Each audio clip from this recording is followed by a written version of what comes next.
Hello and welcome to News Tonight. I'm Rodan Gonzi. Magalu Mohammed will join us in a bit in sign language. But for now, let's take a look at the top stories for the night.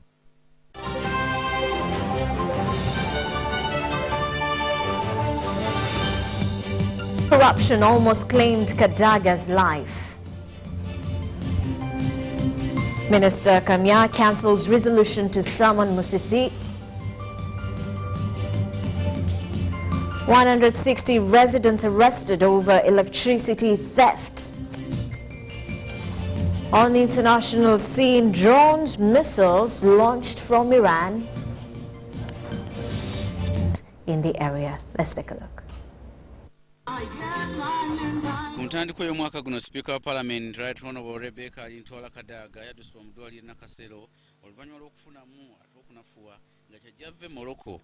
Abaka mu Parliament ne baleeta ekiteeso ekyaleeteddwa omubaka wa Ngora David Abala okwebaza Katonda olw'obulamu obw'omukubiza olukiiko olukulu olw'eggwanga. Owedda buli mwogezi avaayo ku mutendera ogw'enjawulo nga yeebaza Mukama Katonda olw'obukuumi bw'awadde omukulu ono era buli owedda aboogera bakubiriza abantu okubeera nga bakakkamu.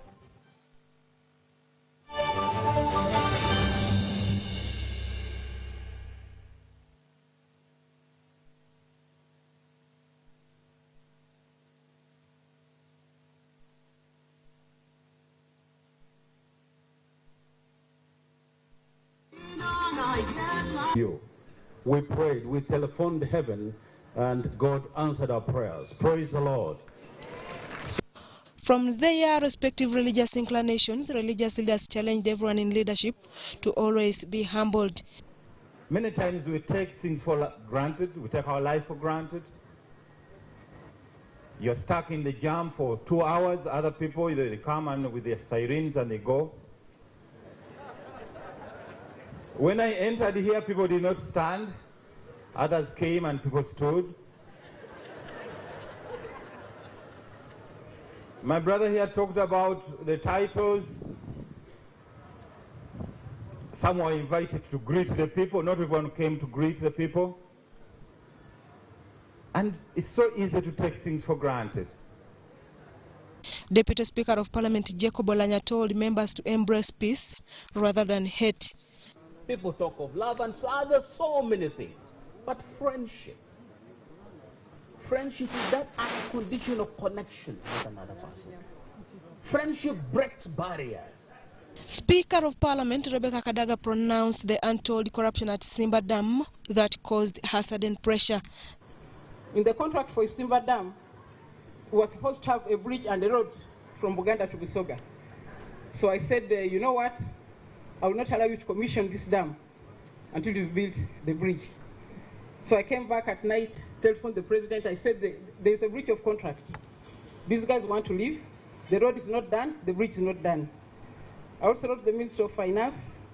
I said, check what these people are doing. So they said, okay, we shall handle it. Then somewhere along the way, by the way, 24 billion shillings had disappeared. The money for the bridge was 24 billion. It had been eaten. That's why there was going to be no bridge. So when I put pressure, the crooks also put pressure.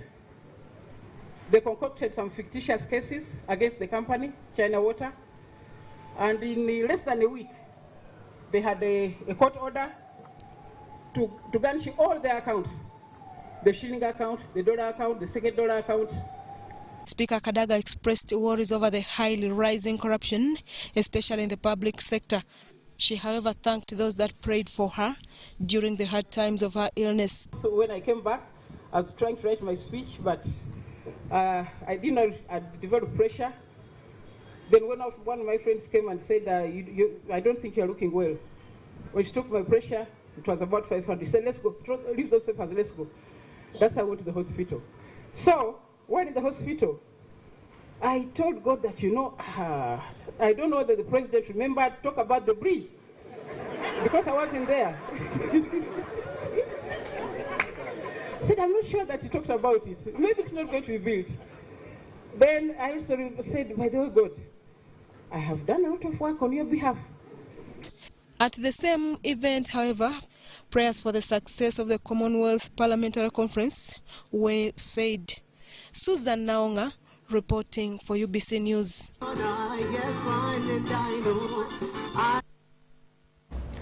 Minister for Kampala Betty Kamya has cancelled the resolution passed by KCCA to summon Jennifer Musisi Semakula, the former executive director, and Charles Owuma, former legal director, saying it is an irregularity because it was done without following procedures in the law. While chairing the authority meeting, the Lord Mayor Elias Lukwago said Betty Kamya does not have absolute powers in the law, and therefore her letter had to come with a cabinet memo.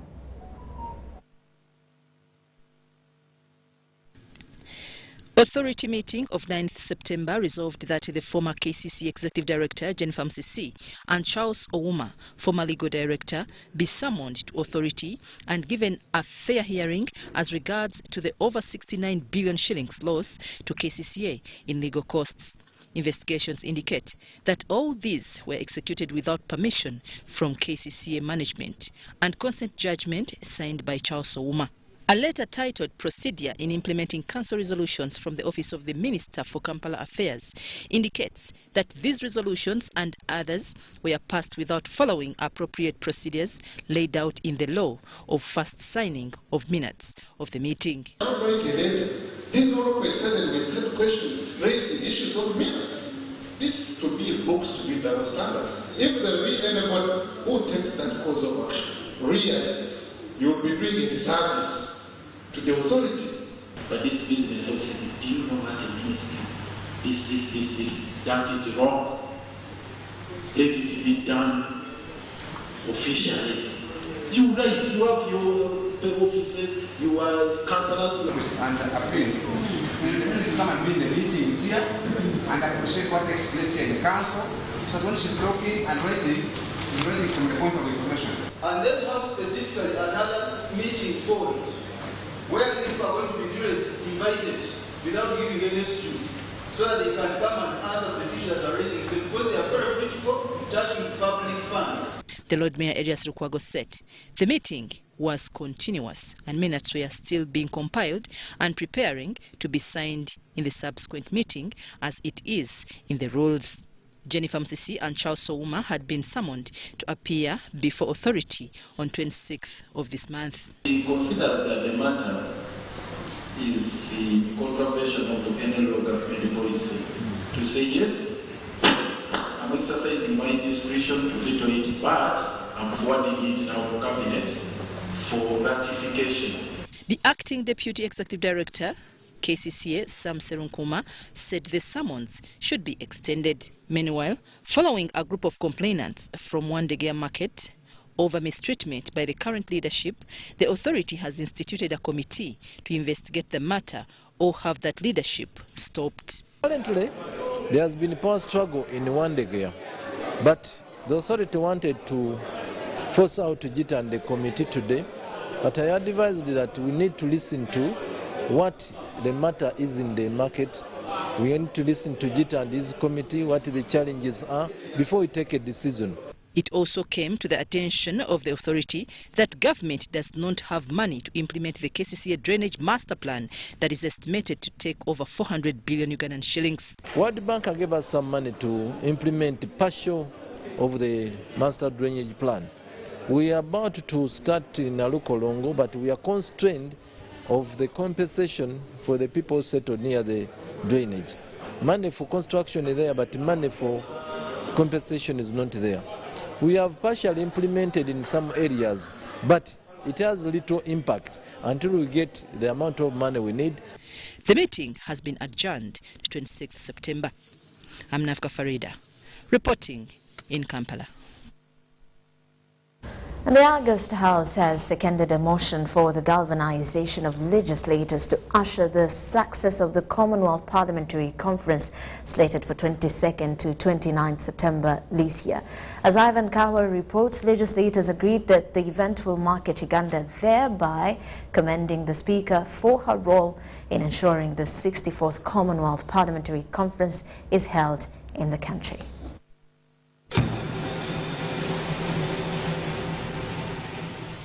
For the second time, Uganda hosts the Commonwealth Parliamentary Conference, the last having been held in 1967, just 5 years after Uganda attained independence.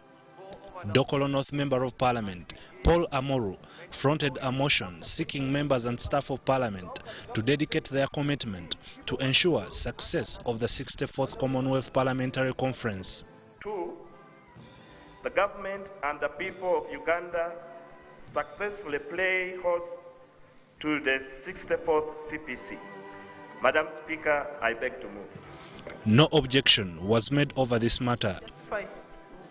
If well prepared, the country is likely to reap big from the conference, mostly in the transport sector, business, tourism, to mention but a few. On this specific matter, MPs are more than willing to market the Pearl of Africa. The natural wonders of the world that we are very endowed with, the River Nile, the source of the River Nile, the Kasubi tombs, they mentioned it, the gorillas, the green impenetrable forest, the flora and fauna.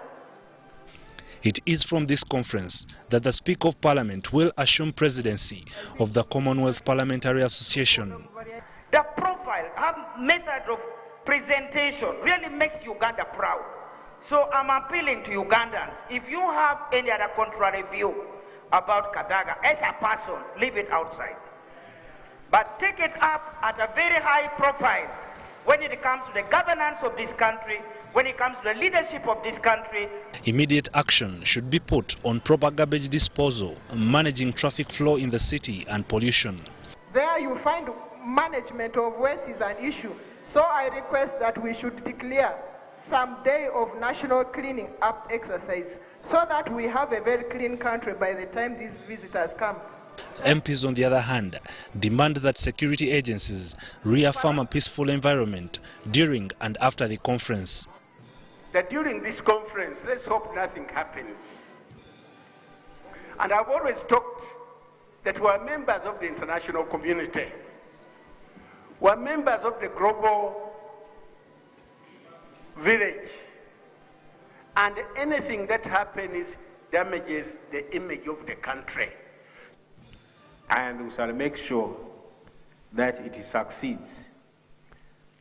Our agents, the security organs, and all the departments under the Ministry of Internal Affairs, including the Directorate of Citizenship and Immigration Control, are already fully geared for this conference. We'll make sure that our visitors have very smooth entry in this country and very smooth exit when they choose to make so. The week-long parliamentary conference will discuss global political arising matters in the parliamentary system through debates among legislators, and over 500 parliamentarians are expected to attend. Ivan Kahwa, UBC News at Parliament.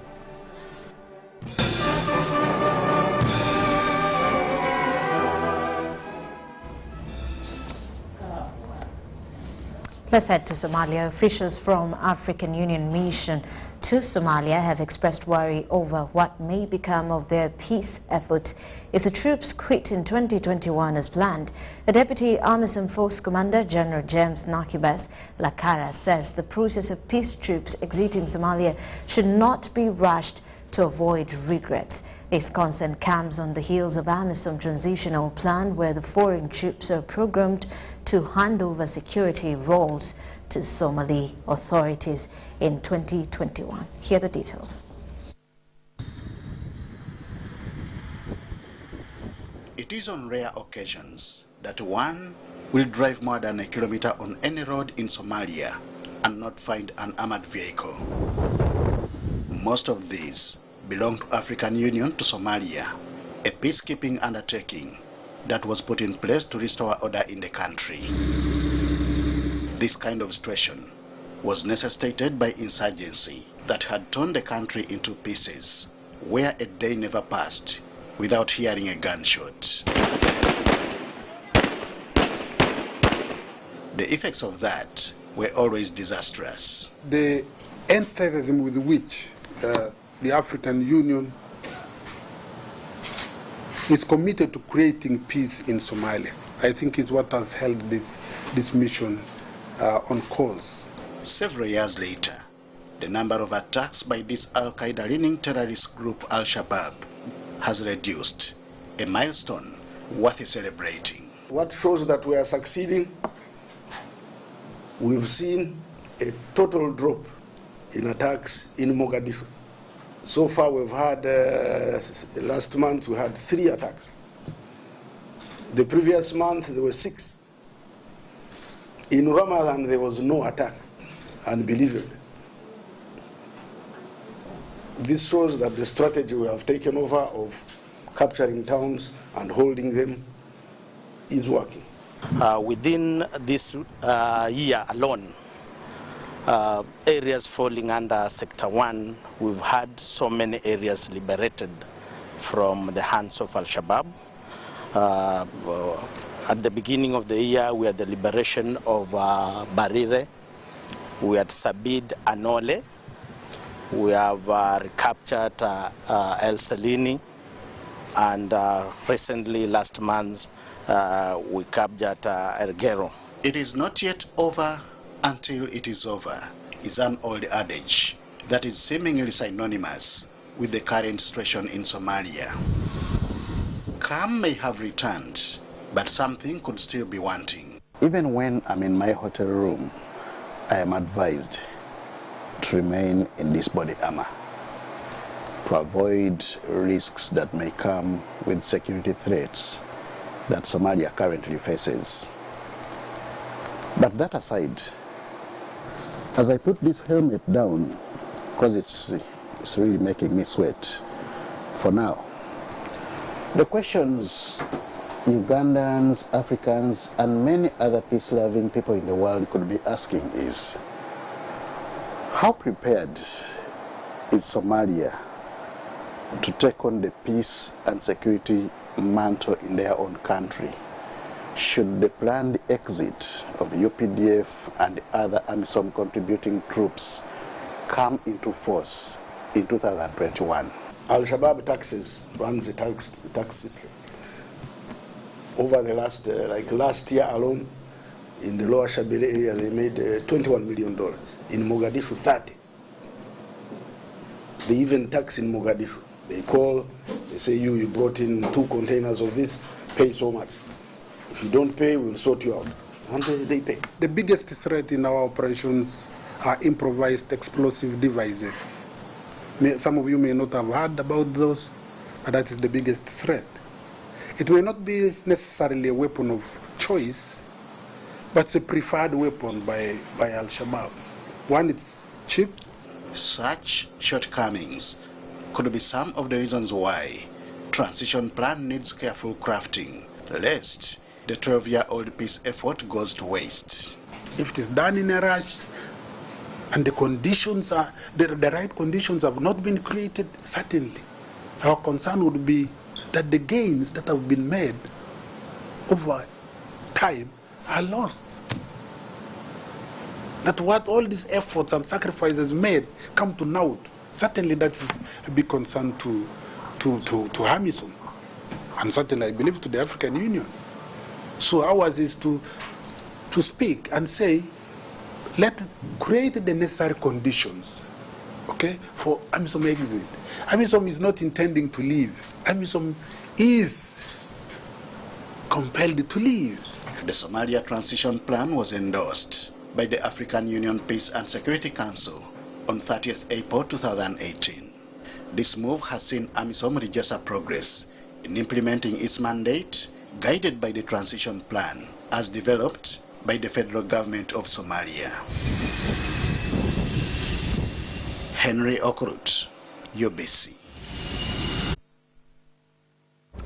The Parliamentary Committee on Defence and Internal Affairs, together with the Minister of Defence and Veteran Affairs, has organised a 2-day sector review meeting on performance. The meeting was presided over by the Minister for Defence and Veteran Affairs, Honourable Adolf Mwesiga, at Speak Resort, Munyonyo.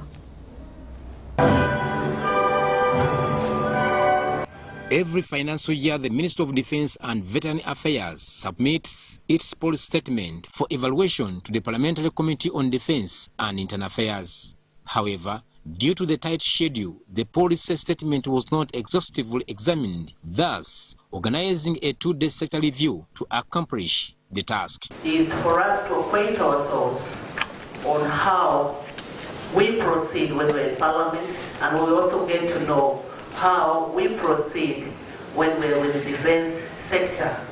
The chairperson Parliamentary Committee on Defense and Internal Affairs, Honorable Amole Doreen Ruth, has proposed for the sector review to revisit the performance of the ministry in areas of outputs, strategies and challenges. For us to say, wait a minute, let's sit and look back where we had programmed ourselves, what have we been able to achieve, what have we not been able to achieve, what were the challenges that we could have encountered as Parliament, and what could have been the challenges that could have been encountered as Ministry of Defense. The Minister of Defense and Veteran Affairs, Honorable Adolf Mwesige, has urged the committee to conduct an in-depth interaction on the broad range of policies and operational issues. For this reason, therefore, and from the experience we have gathered, it is important to put our heads together as we are doing today and exhaustively examine how best we can build and maintain and even improve our national defense system. This very important strategic retreat officially open. Thank you very much.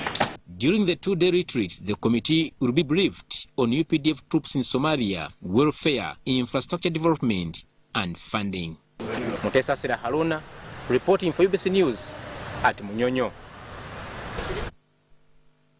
Now, Uganda loses up to 60,000 hectares of forest cover every year.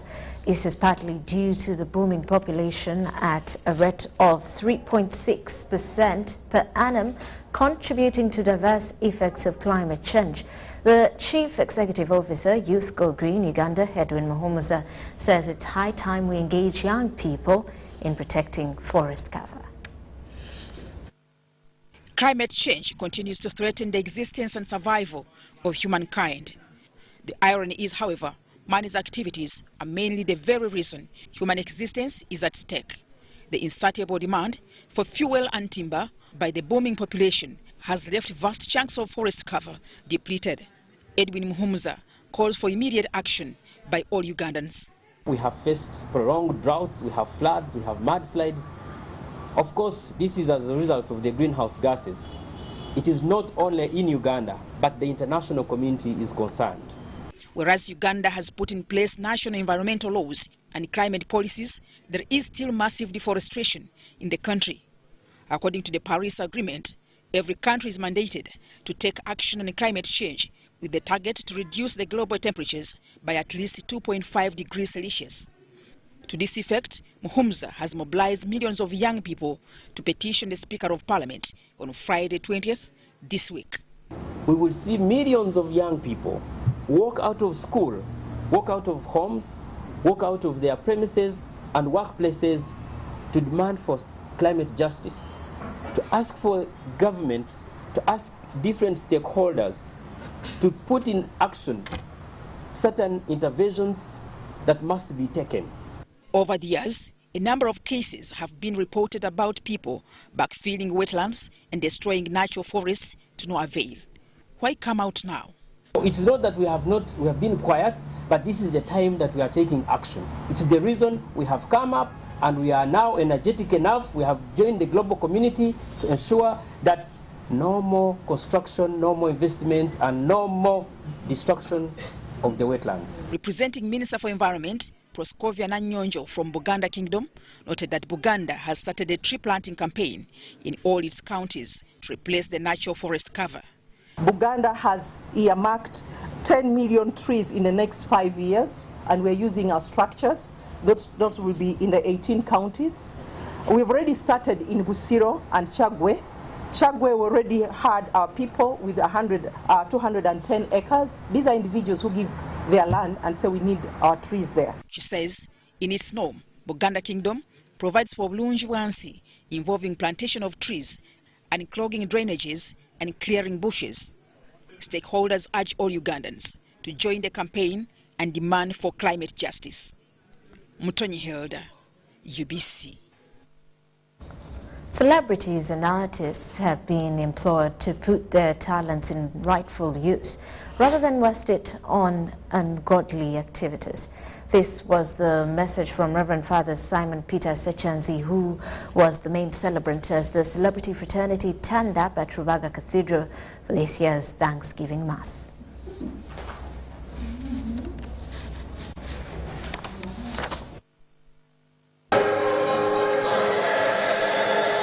Thousands of celebrities, especially from the music industry, this Wednesday thronged Rubaga Cathedral to attend a Thanksgiving Mass. By 12 noon, the cathedral was already filled to capacity, with the congregation comprising of who is who among artists.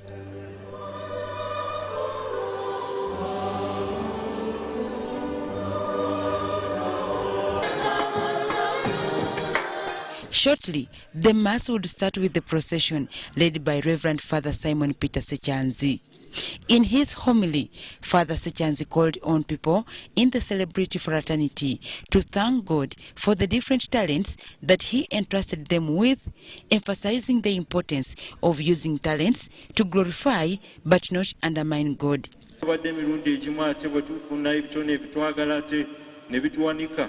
Netuva ku mulamwa netukola ebitali bituufu naye tusigale nga tuli bakkakkamu tuyambe bulungi ebitone ebyo okuweereza Omukama kubanga mu ebyo byatutondera n'atusa ku nsi nambe mulimu okumumanya okumwagala okumuweereza ate n'okumutendereza.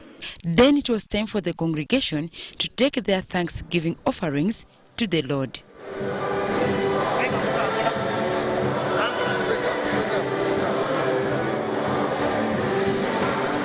Speaking to the media shortly after the Mass, Chadondo East Member of Parliament and musician Robert Kyagulanyi Ssentamu, also known as Bobby Wine, thanked God for how far he had come. Other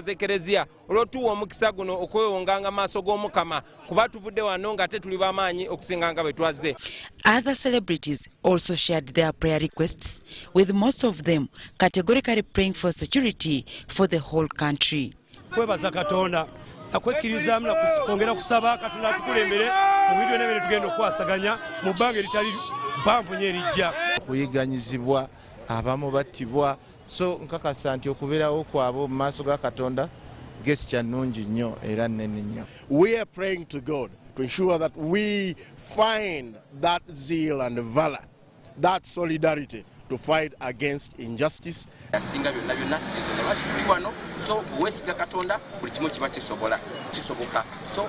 Aloysius Matovu, the main brain behind the Celebrity Mass, justifies the importance of artists sparing time for their creator. Kubanga abantu bamanyi olwokutaano wabeerayo okusaala, olwomukaaga aba Seventh Day, Sunday ne kubeerako bana abalala bonna abakatoliki abakristaayo n'abalala.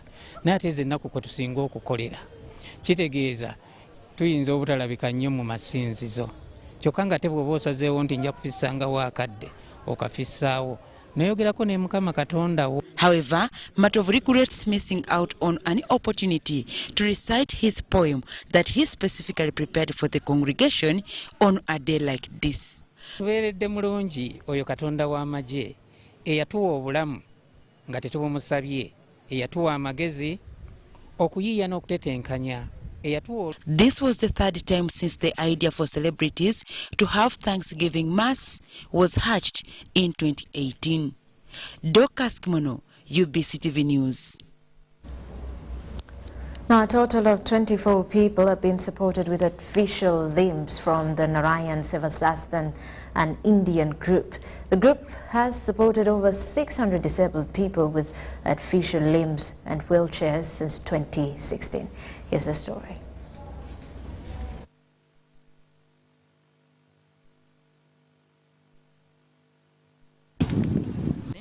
And he lost his leg. Since then, he has been moving on crutches, and fending for himself and family has been difficult. Serubiri is among the 24 people who have benefited from a donation of artificial limbs from Narayan Sevasanathan, an Indian group. Better to move easily on a very high speed than It has been before getting it, the artificial limb. Dr. Tito Beyeza, a senior consultant orthopedic surgeon at Mulago Hospital, says supporting such people helps to bring hope in their lives since they can be able to walk again without using crutches. Some have lost their limbs due to accident, or due to infection, or due to cancer. But when they get an artificial limb and are able to walk again, and sometimes also be able to walk without use of crutches, it changes their life. It turns their life around. They can gain full employment, they can go back to work. The Indians have pledged more support to people with disability. Children, for big people, that they can't be part of the main life. And as the NSS Uganda and my friends in other Indian community feel that we have a responsibility towards our brothers in Uganda who need help. Narayan Seva Sansthan Uganda is doing help for disabled people. Many people become disabled due to accidents, and police statistics show that 17,000 road accidents occur in Uganda annually. Adiana Kute, UBC. Now, government must work to eradicate poverty if cases of school dropouts associated with teenage pregnancies are to end. These are recommendations by the Parliamentary Committee on Food Security, Population and Development, currently traversing Arua to seek solutions to the high cases of teenage pregnancies. The school dropout rate in Arua has reached alarming levels. Statistics from Arua Education Department show that only 42% of the girls that enrolled for school in 2011 completed primary 7 last year. Their school dropout rate is being attributed to poverty, teenage pregnancies, and early child marriages. Some parents, they are very poor. They don't have anything to send their children to school. Because of that, their children, especially girls, they stay at home. St. John Paul II, Oriagini Primary School, Katrini Sub-County, in Arua District, has lost many pupils due to teenage pregnancies. But these 3 years, we had about 15 cases of pregnancies. The problem is they go, they just go, they don't come back. Following them also is very difficult. Some even go to get married in Madi, others go to Yumbe, so you cannot follow those kind of things. We are only told they made the message that they're already married somewhere else. The MPs on the Parliamentary Forum on Food Security, Population and Development, together with the United Nations Population Fund, have pitched camp in Arua to raise awareness on teenage pregnancies among the locals. They are at alarming rates. When you look at the statistics in antenatal care visits, you find that over 60% of the women who are coming for antenatal care are actually teenagers in many of the sub-counties. The average at the district level of Arua is 40%. 40% of all of the women who come for antenatal care are teenagers. It's unacceptable. It's just too much. Some blame the vice to lack of guidance and counseling in schools. We asked the children in some of the areas, said, at school, are you given guidance and counseling? They said no. So during those early days, you would find guidance and counseling done in the assemblies, especially if the community identified a problem, they would report to the schools, and the schools would handle them there and then.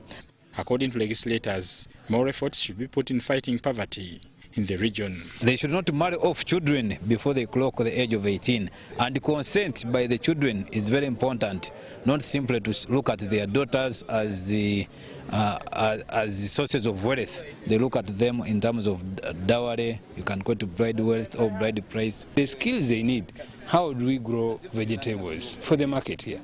How do we raise birds? How do we raise chicken? How do we do what is possible in our environment but has the market? Some parents have neglected their social and religious obligations. They are not providing anything. When you discuss with women, women have taken a leading role in everything. I think we need even to think about a law where we can compel men who are not competent enough to look after their families to put on skirts and gomeses, and the reverse is true. In 2009, Arua District Council passed an ordinance that prescribed tough penalties for parents who fail to keep their children in school. but the ordinance has never been effected. Bernard Yiga, UBC TV, Arua.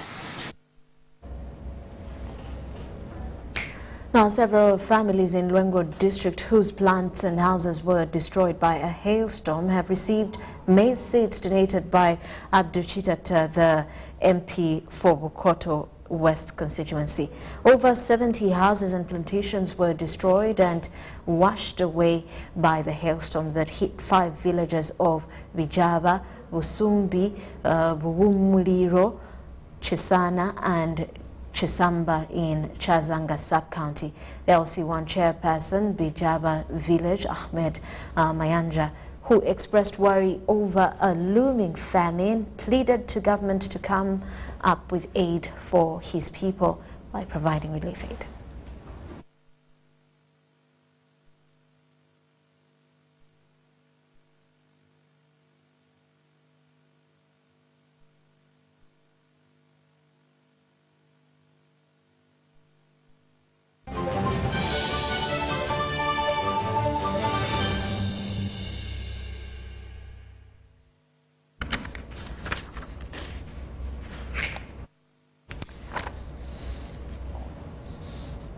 We now take a quick break. When we return, business news.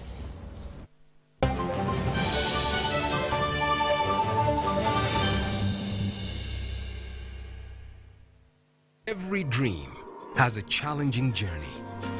Ours began in 1998 with a mission to drive the development of a robust communications sector in Uganda. We created structures to champion the dream. We've evolved, made discoveries, supported great minds, empowered Ugandans, and fostered a vibrant culture, enabling communication for all. Down the years, we've created memories and networks, uniting generations and building great partnerships. Together, we can go even further. UCC, celebrating 20 years of achievements. Have you completed Senior 4 or Senior 6 and you want to do a 2-year certificate or a diploma course? Makerere Institute for Social Development, an affiliate to Makerere Business School, offers programs in accounting and finance, business administration, procurement and supplies management, social work and social administration, information technology, counseling and guidance, human resource, project planning and management, journalism, secretarial studies, and many others. We are located on Sir Apollo Kegwa Road, next to Oilcom Petrol Station, with a UBTEP Center number.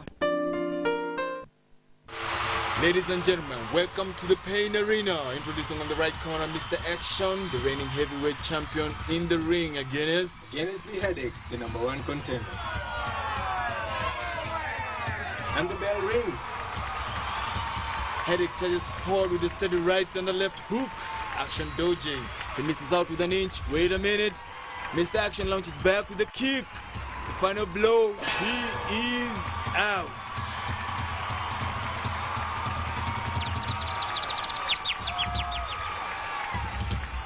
If symptoms persist, seek medical advice.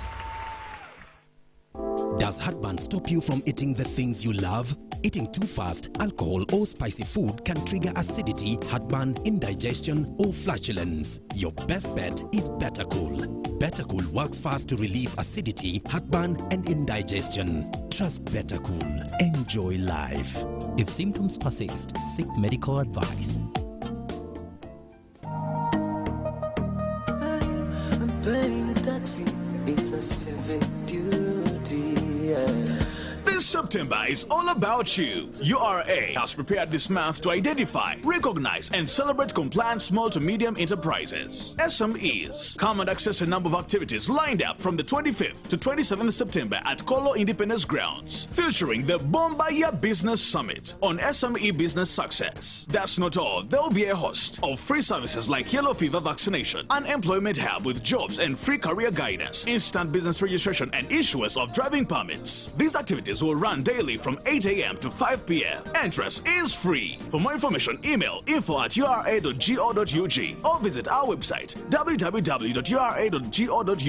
Facebook at URA page, and Twitter at URA Uganda. Developing Uganda together.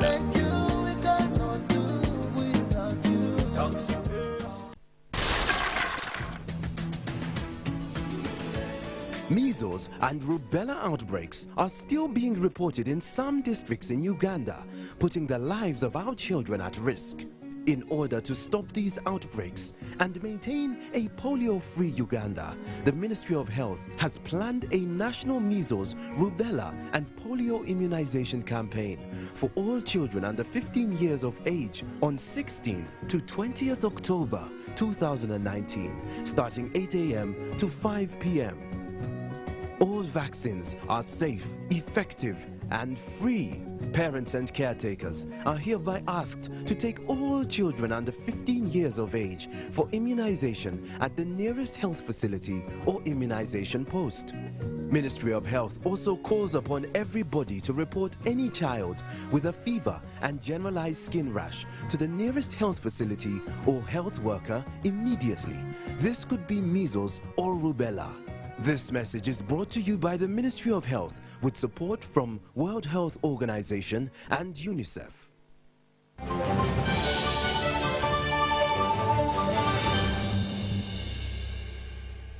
Back now in business news, at least 160 people in Kawempe Trading Center and its environs have been arrested over power theft. This is in the second week of Umeme operation against electricity theft. Umeme Limited loses over 100 billion shillings in theft of electricity and vandalism annually. Let's take a look.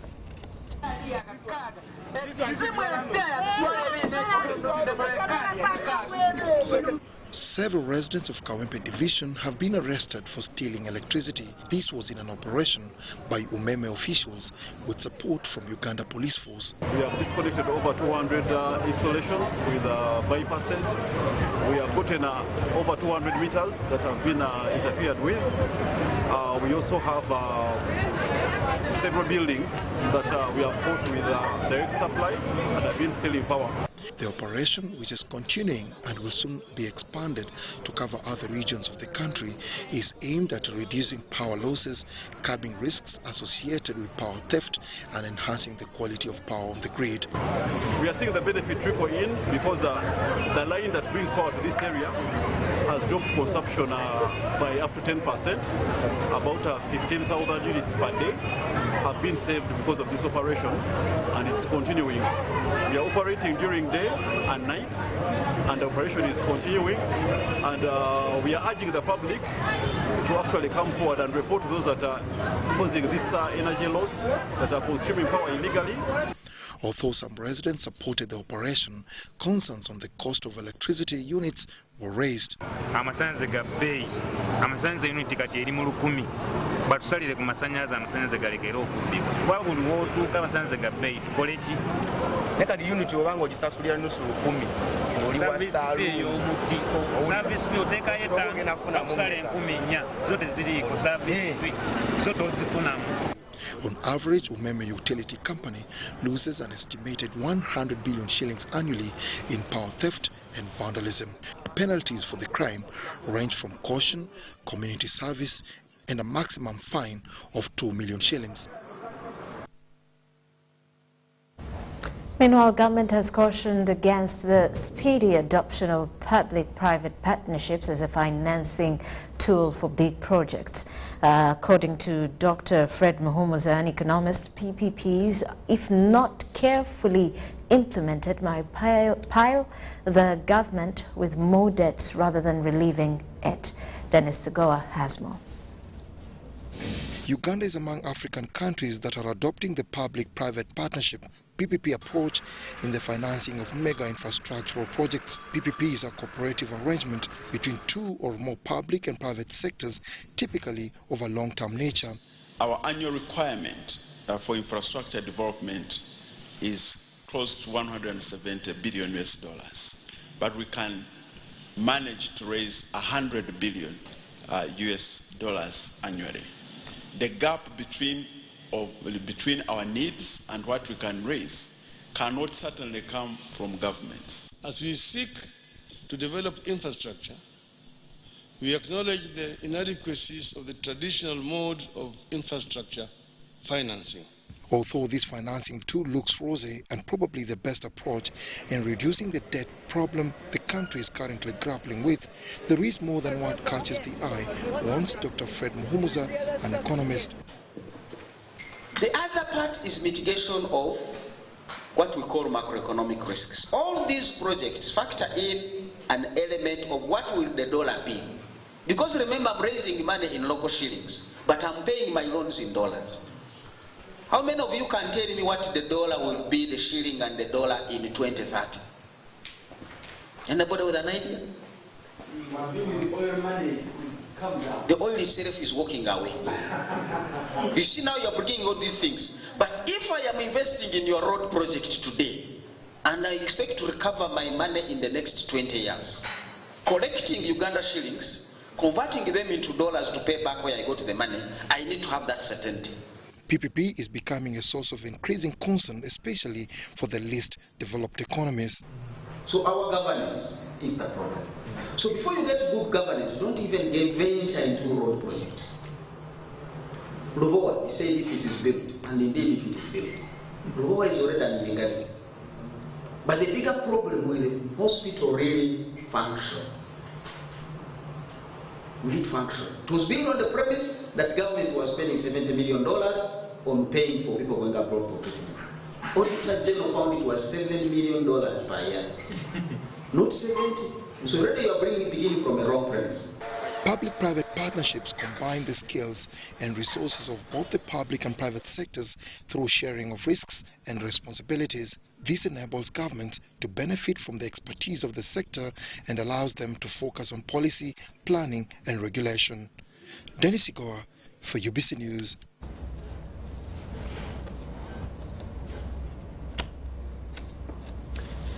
With that, we will take a short break.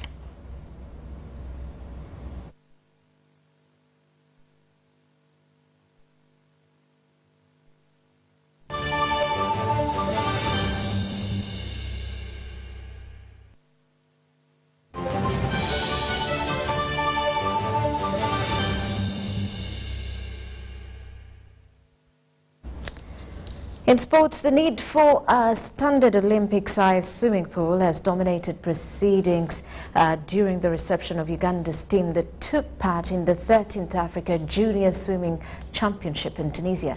Uganda, with 2 gold medals and 1 silver, finished a respectable 4th of 32 countries.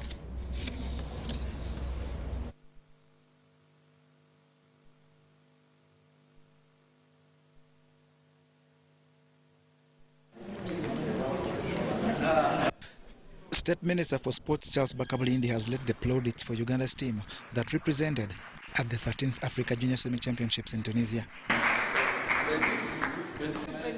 While there and against 32 other countries, Uganda's Namutabi Kirabo won 2 gold medals plus a silver to elevate Uganda into 4th position.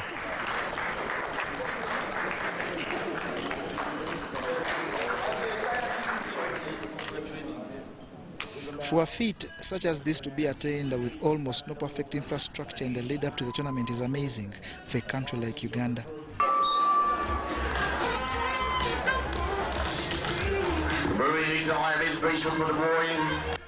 These are then calls for interventions like building an Olympic-sized swimming pool, which Minister Bakabalindi has promised to pursue with the technical expertise from Uganda Swimming Federation. Recently, we have been having a meetings initiated by the President. Our population is China. We have put Muyinga Stadium and a keyboard board, and this is the now time where we can say we need an international swimming pool, say in the capital, for the beginning for us, for our people to prepare before they go. Uganda Swimming Federation President Donald Rukare assured the nation of perfect continuity so that many on this team improve to world beaters. But we believe we'd like to build on this by, one, ensure we have coaches who are developed and we're going to continue supporting our coaches. We also would like to ensure that we have the facility. We're still lobbying to get a facility of our own, a 50-meter pool, so people are able to train in good facilities. We'd also like to ensure we provide the athletes with proper support like nutrition, science, and medicine, so they're able to also come on, because most teams also have nutrition, and also mental strength is very critical. Namutebi Kirabo, who won gold in the 50 meters breaststroke and freestyle and added a silver in the 100 meters freestyle, comes from a sporting family. Her mother, Hadija Namanda, is a former volleyball player and the current federation president. It wouldn't be possible if I didn't have the help of my parents, family, the federation, the government, and everyone who supports me. Even the 2 races where she did not get in Tunisia the medals, she missed by 4 microseconds, which would have been gone either way. I generally think to get to such a level, you have to really sacrifice a lot. So we believe the long journey is beginning to pay off. She's been in the water since she was about 6 months, but not competing, but getting the feel of the water, and she's never gotten tired of it. Uganda was at the Africa Junior Swimming Championship, represented by 12 swimmers in all categories, including open water, which has just been pioneered in Uganda. Up next for many of these youngsters is the Kana Zone 3 Swimming Championship, due in Kenya in November. John Barnes, Sentinel, reporting. Uganda Woodball Federation officials and players are grateful for the support rendered by government of Uganda that has seen them win numerous medals in Africa and on the world stage. The federation has in fact visited Parliament and presented medals that they have won over the years. They called us to be recognized in the Parliament for the medals we have won internationally all through. What does this mean for the sport? This is a mileage to the Woodball Federation and to Uganda Woodball Federation. It is going to help us for more years actually, and we should thank the government. It has helped us more the way they have been sponsoring us. Now the moment we take back the medals to show them what we have been doing, it is a bigger mileage. And Uganda's under-17 girls football team have travelled to Mauritius for the forthcoming COSAFA Championship that starts this Friday to the 29th of September. 3 goalkeepers, 5 defenders, 6 midfielders and 6 forwards are on the team selected from both the leagues. Kawempe Muslim SS has 6 players, followed by Mukono High School that's in the final list, while Uganda Matters High School Rubaga has 2 players that will travel to Mauritius. Uganda will play the first Group A match against Zambia at St. Francois Xavier Stadium in Port Louis, then face the host Mauritius on Sunday before finalizing the group matches with Comoros on Tuesday. The top 2 teams in Group A and B will qualify for the semi-finals. We have been in camp for 10 days. We started our training on 8th. Then today, we are heading to Mauritius. The attitude, according to myself and my prayer is the attitude. The attitude is on a higher level. We are ready to lift our country on a high level, and what Uganda's could experience is we are bringing victory. They are going to be experienced in that tournament. As an experienced player, for me as a captain, my role is I'm going to lift my team on a high level, and I'll score more goals so that we can lead the victory. Ugandans expect victory only. We are playing Zambia as a first team, first game, so we only need victory in that game.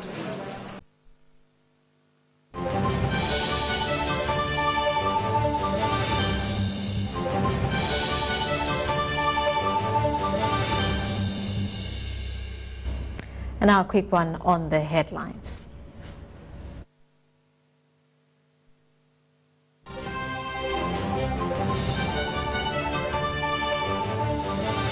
War on corruption almost claimed Speaker Kadaga's life. Minister Kamya cancels resolution to summon Jennifer Musisi. 160 residents arrested over electricity theft.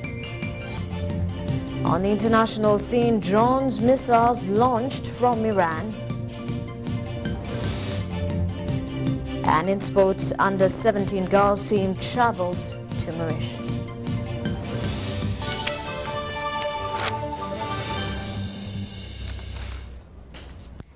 Well, that does it for tonight. Thank you for sticking with us. Mugalu Mohammed on Sign Language. I am Rhoda Ngonzi. Good night.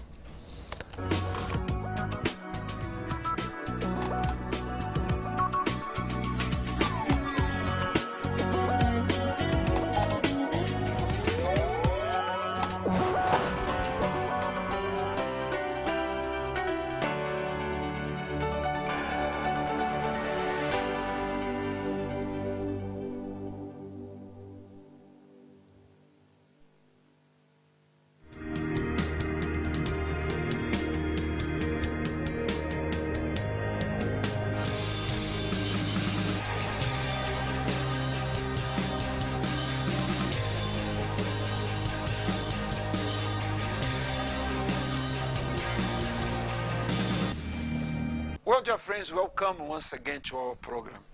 I'm sure that you are waiting for this time for us to show you something new and to present to you a prayer. I would like to pray for you, for your family, for your home. Please let us now watch this testimony. Prepare a glass of water. We are going to talk to God in your behalf. At the Universal Church of the Kingdom of God. I'm Rosette Alport. Before I come to church, I used to have a problem in the family. People could die. Like, first of all, we were born 7, and now we are only remaining 2. Like, every year, my brother could just die, motor accident. Another year, maybe the sister, no sickness, only accidents and all. And on my side, I used to have bad dream. I could dream about dead people. I have too much fear. I used to have bad thoughts. And after I was introduced to church, I started making a chain of prayer to overcome those things, whereby it taught me a lot of things. I was too committed. I overcome the bad dreams. I participate in the campaign of Israel on the behalf of my family to stop the spirit of death. And after that, now there is no more death in the family, no more sickness, no more accident. They are free from that. I thank God for what He has done in my family. I give glory and honor to God because now I'm peaceful, I'm happy. I have a happy life, and my family is all they are happy.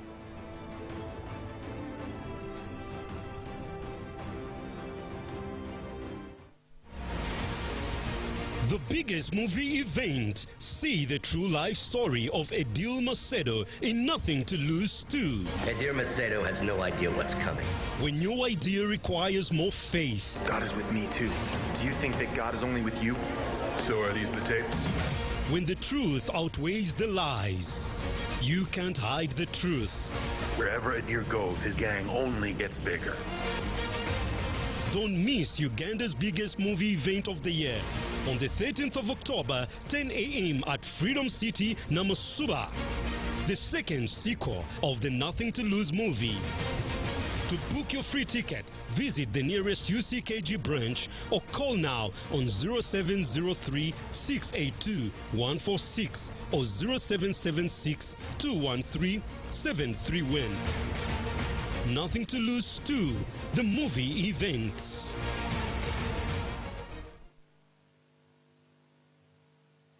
Join us for a moment of prayer. I have my glass of water. I have one there with you. Let us talk to God.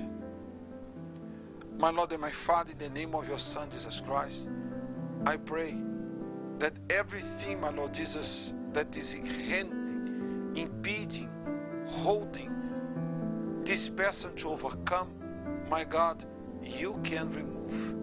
you can take out, you can remove all suffering, pain, diseases, sickness.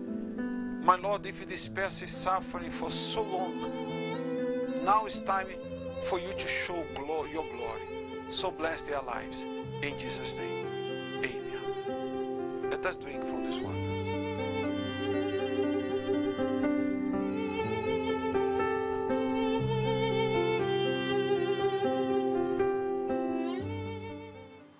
Well, friends, before I go, I would like to show you this verse. This is my comfort in my affliction, for your word has given me life. The word of God gives life. The word of negative words, the words of people negative around you, the words of defeat, they are all going to put you down. Don't listen to them. Listen to the Lord. Listen to God, and your life will change. May God bless. See you next time. Bye-bye.